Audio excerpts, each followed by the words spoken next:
Hello and welcome. You're watching Business Plus. I'm Shweta Kothari. We're bringing you stories from the world of business policy and economy. First up, let's begin with our top story. Weeks after a Financial Times report alleged that Adani Group overvalued coal imports to India, reports are now suggesting that Indian investigators are seeking to restart a probe into Adani Group.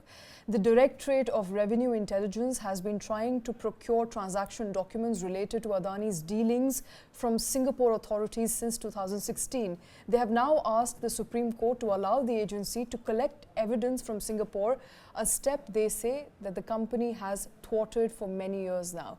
The agency suspects many of the group's coal shipments imported from Indonesian suppliers were first billed at higher prices on paper to its Singapore unit, Adani Global Pte, and then to its Indian arm here in India.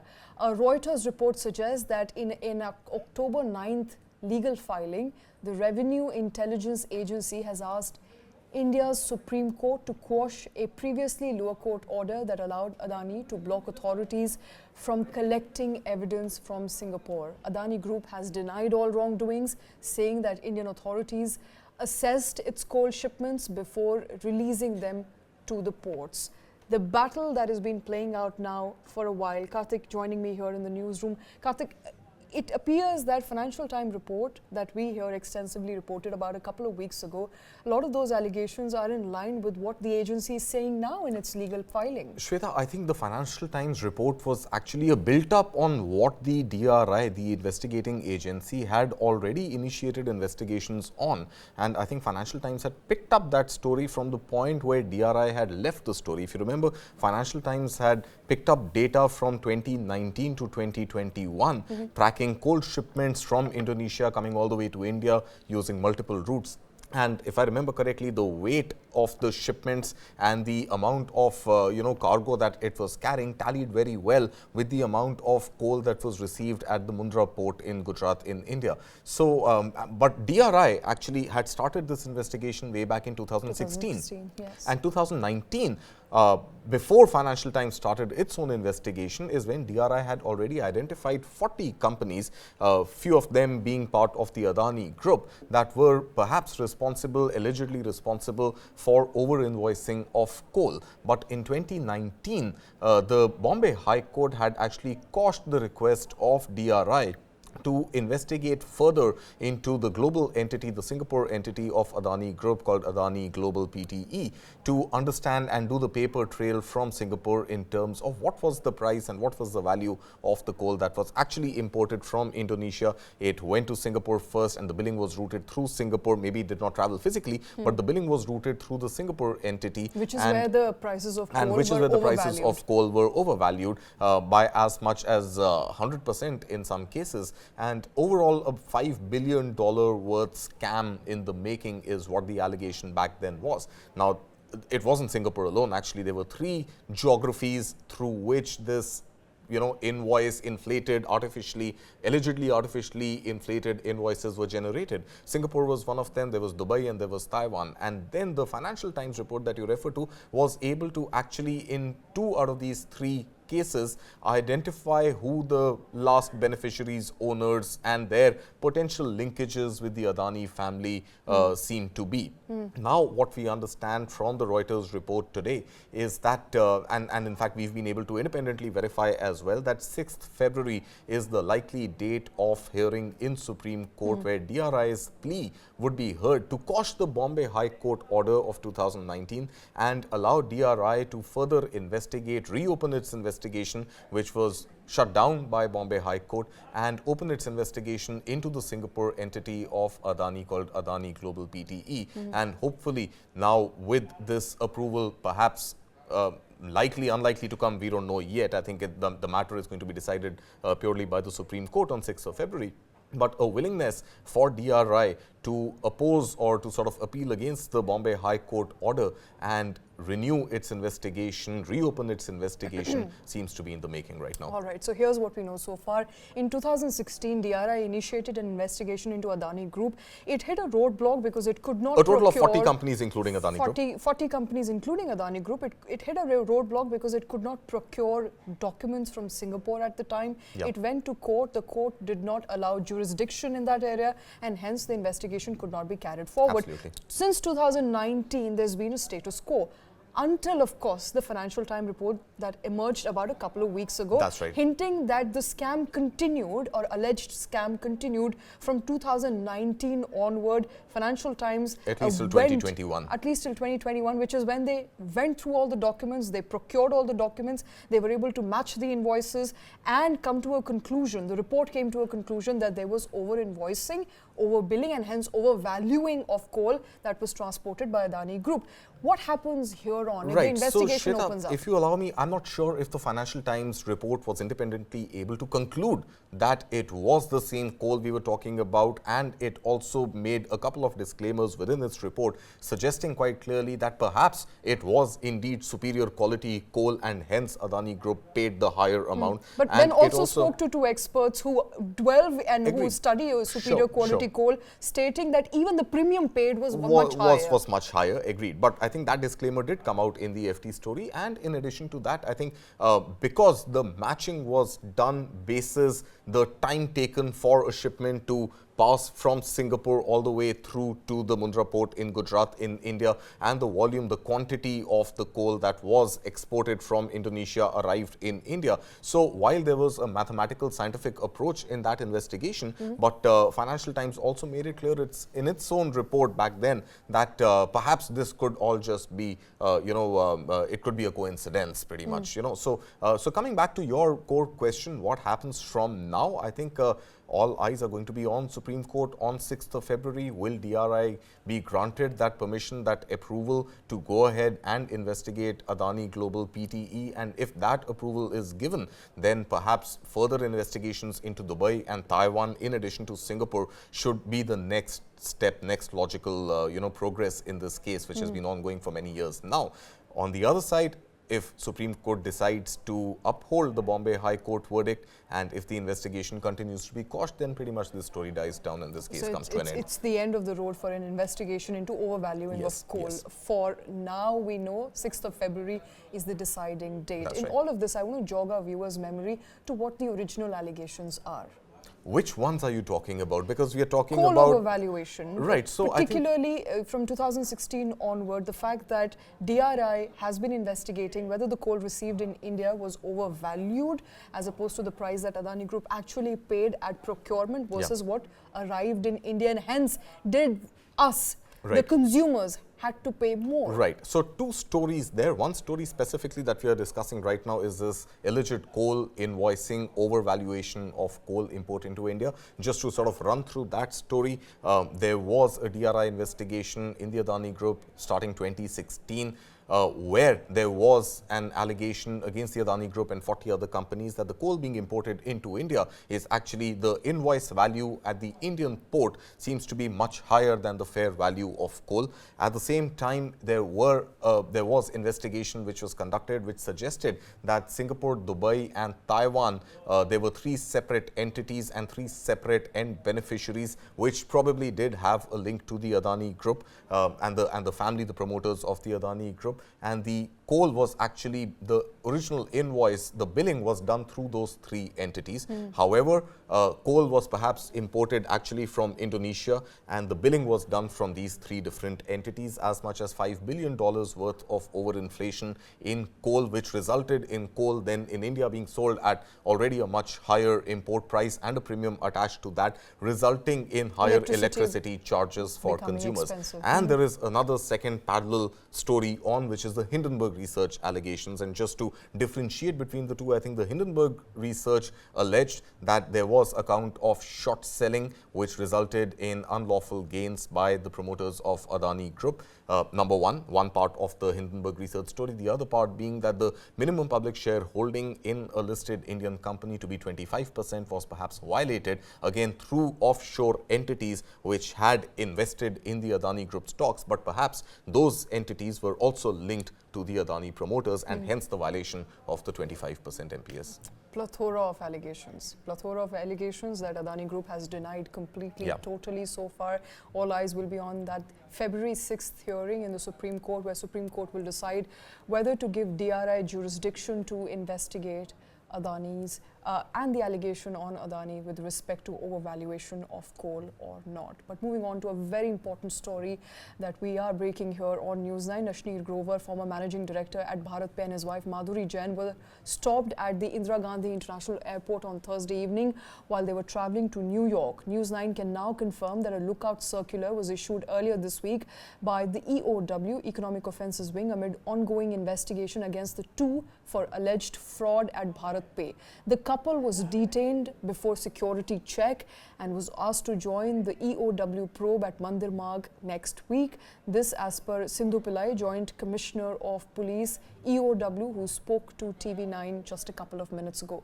The action is a part of an ongoing investigation into BharatPe co-founder Ashneer Grover and his family members. The probe has resulted in unearthing some extreme and grave details. The probe so far suggests that recruitment firms linked to BharatPe co-founders Ashneer Grover and his family members used backdated invoices to siphon off funds from their own company. A whole host of charges amid all of this, a fresh development. Both Ashneer Grover, his wife Madhuri Jain Grover, were stopped at the airport. They were boarding a flight to New York. That's right, Shweta. Now, I think the critical question that emerges obviously is that were Ashneer Grover and his wife Madhuri Jain trying to flee the country? In light of these recent developments which have come through the EOW submitting its report to Delhi High Court, suggesting that there was indeed great probability of funds being siphoned off from BharatPe to personal accounts of family members of Ashneer Grover and his wife Madhuri Jain. Now, when we spoke to the Joint Commissioner of Delhi Police EOW Wing earlier before we entered into the studio to do this show, I think one thing was very clear that yes, Ashneer Grover and Madhuri Jain were at the airport. They were on a ticket to New York. We were not able to confirm whether it was a one-way ticket or whether it was a return ticket. I think what reports indicate right now suggest that the couple were according to them, traveling on a vacation, traveling on holiday. However, I think the lookout circular which has been issued by EOW is fairly serious and prevents persons who are under investigation from traveling abroad. And hence, at the airport last night, they were stopped and they were asked to turn back and go back to their Delhi residence. Now, what is this whole case about? What is the controversy all about? I think it's important to note that the issue actually started soon after Ashneer Grover had reached pretty much his fame point in regular drawing room conversations by his presence on the Shark Tank jury for season 1. And immediately after that, the unearthing of potential fraud committed by him and his wife Madhuri Jain was reported by the BharatPe board. Eventually, it led to both Madhuri Jain and Ashneer Grover's ouster from the company, but a fraud to the tune of apparently 82 crore rupees and upwards was reported by the board of BharatPe. Now, after the investigations by the Economic Offences Wing of Delhi Police were concluded, what came to light earlier this week was the fact that there were as many as 8 HR firms, bogus HR firms, created by Ashneer Grover and his wife and other family members, and there was a transfer of more than 7 crore rupees into those accounts. Now, very interestingly and foolishly at that, if I may, 5 out of these 8 companies had a residential address belonging to one of the family members of Madhuri Jain on the accounts, on the KYC account of the bank that received these payments. Now, also very interestingly, the invoices by these fake HR firms were raised to BharatPe for payment even before these firms had opened a bank account.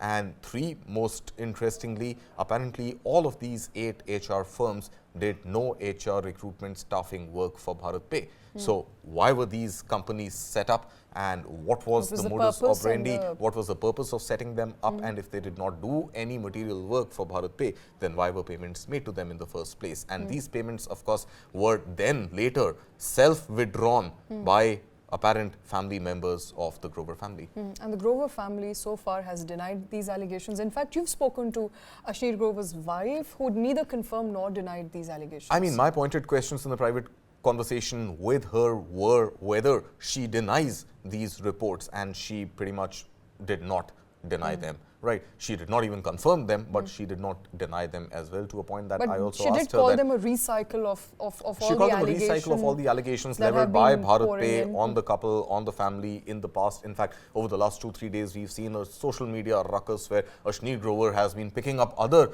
uncalled for battles with other fairly senior veterans from multiple industries, including banking and financial capital markets. And anybody who's trying to question him, he's sort of trying to spill dirt back on them. So, so multiple rounds on social media have happened to a point that he's also raised leveled allegations against Rajneesh Kumar, I'm sorry, I beg your pardon, who was former SBI chairman, chief. was on the board of BharatPe, and really accusing him of floundering away, The wealth that was in the created company. both at SBI and then by Ashneer Grover himself at BharatPe, and how that wealth got eroded. So I think a lot of public, public spats are on at the moment, and at a time like that, a very, very clear, apparent signal that perhaps the couple was trying to flee India. Maybe on a two-way ticket, we don't know yet. We were not given that confirmation. Absolutely. But and apparently a hearing is likely next week, where we should see what evidence or what confirmations or denials come from the Grover family. Absolutely. And Ashneer Grover and wife are now to appear before EOW. That's right. The Mandir Marg, location of EOW wing, where they will be questioned, and Yes. we'll know henceforth what details emerge from that That's right. questioning. So far, what we do know, what we can confirm, is that both Ashneer Grover and his wife were at the Delhi International Airport. They were stopped from boarding a flight to New York. They were apparently going on vacation. We don't know what the purpose of the visit was, but EOW stopped them, told them to go back because a lookout circular is currently in place. They cannot travel abroad. They will now have to appear before the Economic Offences Wing and answer some of the questions, pertinent questions that have come out of that probe. But moving on now to another important story that continues to fester. After Rashmika Mandanna, Katrina Kaif, actress Kajol has now fallen prey to a deepfake video. Over the last month, the internet has witnessed a surge in deepfake videos and AI-altered content that blurs the line between reality and fiction.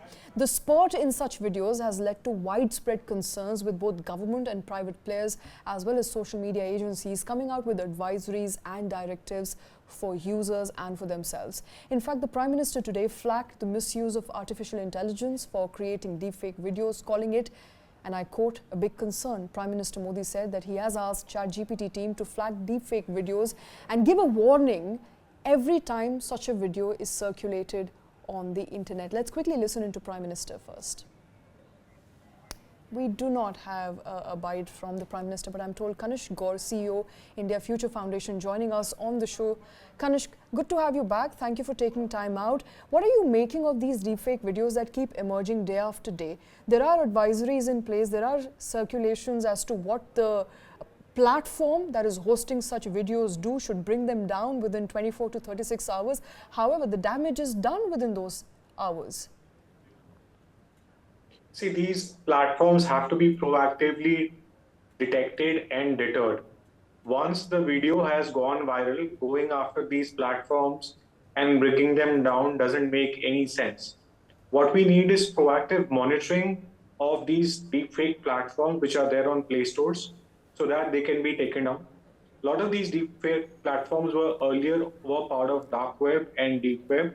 That's where very few people had access. Now, since they are on Play Stores, every person who's got access on the internet can create a fake video and make it viral.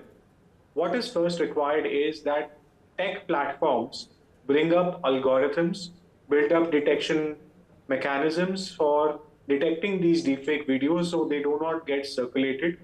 Second, trusted flaggers play a more important role in terms of labeling these deepfake videos and helping platforms take these down. The third role is of the government. Currently, there are no laws around AI and deepfake. What is required is that the Indian IT rules, which were revised for significant social intermediaries, be updated once more and take into consideration AI access, AI danger, and consider deepfake to be a part of it. A revision on the Indian IT Act, particularly with respect to use of AI, is needed. If that doesn't happen, then the new Digital India Act, which the government is looking at bringing in, should take into consideration the deepfake element, and it should ensure that that act becomes implementable all around. We saw that Government of India got in the Personal Data Protection Bill, but so far it has not been implemented. The government told that the new rules will be made implementable and there'll be a timeline for the industry to comply. But the basics of those rules, which were to come out within the next 30 days, has not happened.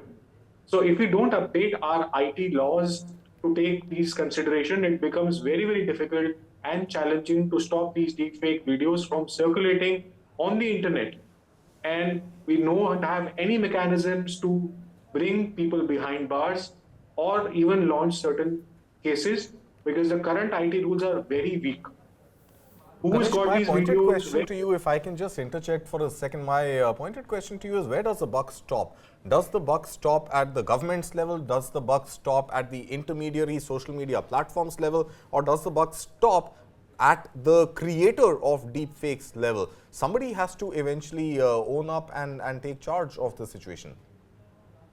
See, we have seen in this country a deep tech platform which is there, who's creating a new business. Any startup will use technology, whether it is artificial intelligence or machine learning. The big tech, they will never take ownership unless there is a law. So the buck stops at the government. Okay. In India, the buck has to stop at the government to bring in laws. Okay. Otherwise, the big tech is here to make money. They're going to use whatever information you give them, whether it was your metadata, your privacy, your personal identifiable information, or you creating new videos. All of that is going to happen. Unless you don't bring a formidable law, it is very difficult to monitor or deter any kind of deepfake being created. Today it is popular celebrities, tomorrow it is going to be you and me. And mind you, we are going to get into an election. So you will soon Exactly. I see was just going to come to elections. Given the fact that even if the new Digital India bill is tabled in the winter session of the parliament, even if it does become an act, by the time it gets implemented, by the time it gets used, it's going to be fairly late because we are getting into the thick of the election season. State elections are on already, and we are looking at general elections, starting next year. So, and not just in India, this is across the world. So, overall, I think it puts democracy at risk. What should be done to expedite this process? So one, you need immediate intervention in your IT rules, which are existing IT rules. Amendment in the IT rules can be made to take into consideration artificial intelligence, deepfakes that the government can do. But Right? Rajiv And the Chandrasekhar only is saying very clearly that the current IT rules, rule number 79 of the IT rules, which provides a safe harbor, is not applicable to AI generated content. He's also saying that just putting disclaimers, etc., is not enough, and the present rules, IT rules, provide enough guardrails and enough checks and balances to act against artificially created content. how many people can you put behind bars if they are generating fake content? How No, but many I think they want to FIRs have put been the launched? government wants to put the onus directly on the platforms. Government wants to hold the platforms accountable, responsible for any content that gets circulated on those platforms. Is that fair? That is a never-ending debate. The platforms today behave as a publisher, where they would sometimes publish the news, sometimes they will behave as an intermediary, saying we are only collating. That definition is a gray area, and that's where the So what are the platforms current today. provisions in law, Kanishk, to hold the creators accountable? Are there any provisions at all in the law to hold creators of deepfake video, AI-generated It is video very accountable? difficult, very, very difficult, because every social media platform, not just significant social media platforms, every platform will then require to monitor who's creating the content, who was the first creator of content, tracing it, originating it. In the world where people are becoming anonymized on the internet using different platforms, creating fake email IDs, using different mobile numbers, it's very difficult to track who the person is. At some So level, I feel, Kanishk, maybe, I don't know, maybe I'm jumping the gun here, but I feel there are technologies that create deepfakes. There would be enough technology that can identify a content piece created using deepfake. So can't platforms implement such technologies? I mean, doesn't the solution lie in the problem itself? Can't platforms use codecs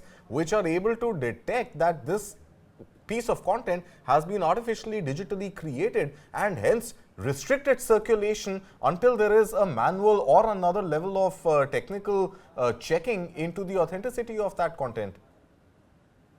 see, in a country like India, it's very, very difficult. We've got 1.4 billion people.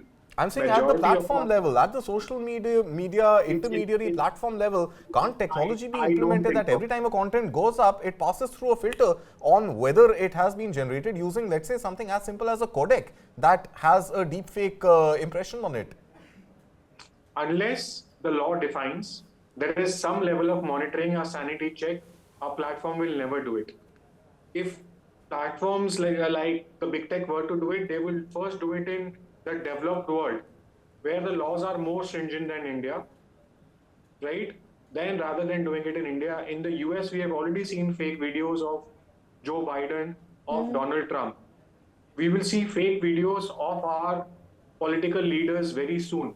They're already making They headlines. are there. They're already making headlines. If I'm not mistaken, was it Shivraj Singh Chauhan? I think his deepfake video went viral just yesterday, if I'm not mistaken. So political leaders, of course, already being targeted. I think this begs the question, and as Kanishk is pointing out, until there is a provision in the law that holds publishers accountable, mere statements is not enough, Karthik. Timing is also very interesting. We are in election season, 5 states going to elections, national elections next year.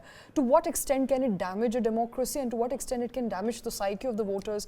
That needs to be And hence I filtered feel out. you need technology to weed out the wrong use of technology at some level. But like Kanishk is saying, it's unlikely that it will get implemented in India first. But India is not the only country going to polls next year. 60% of the world is going to polls next year. So I think it is absolutely imperative right now that there is some sort of a conclusion, some sort of a directed approach, some sort of a coordinated approach to get big tech to share this responsibility. And Kanish, before I let you go, are you hearing, are you feeling any sense of responsibility coming in from the big tech companies? They are, of course, rolling out advisories, but beyond that, do you see them putting some measures in place? I haven't seen any platform bringing out a measure on social media which would detect, which would be a tool which can be used free of cost. Okay. What would be required would be a free of cost tool for people to validate or anyone to point out a fake video, and which is friendly for the pocket, which can be used at mass level. I don't think so any platform has done it. Only Microsoft, with respect of Chat GPT, they have committed they are going to bring out a tool to deter and detect deepfake technology, but none of the other platforms have so far made any investment or any announcement how they are going to counter deepfakes, right? Particularly with respect to India, where we are getting into elections, any video which a political party leader speaks or puts forward, that could be morphed in a big way, and that could be done at heat. So I don't think so enough steps have been taken. This could be deterrence to the democracy. Absolutely, absolutely. A big deterrent to democracy. No active measures seem to have been taken by any of the platforms so far. There have been advisory issues. Government has also strictly come on record to say the safe harbor provision that protects many of these platforms may not be applicable in case a platform knows that it is putting out content that is digitally altered or has an AI bias. But with that, we have come to the end of the bulletin. Thank you very much for watching.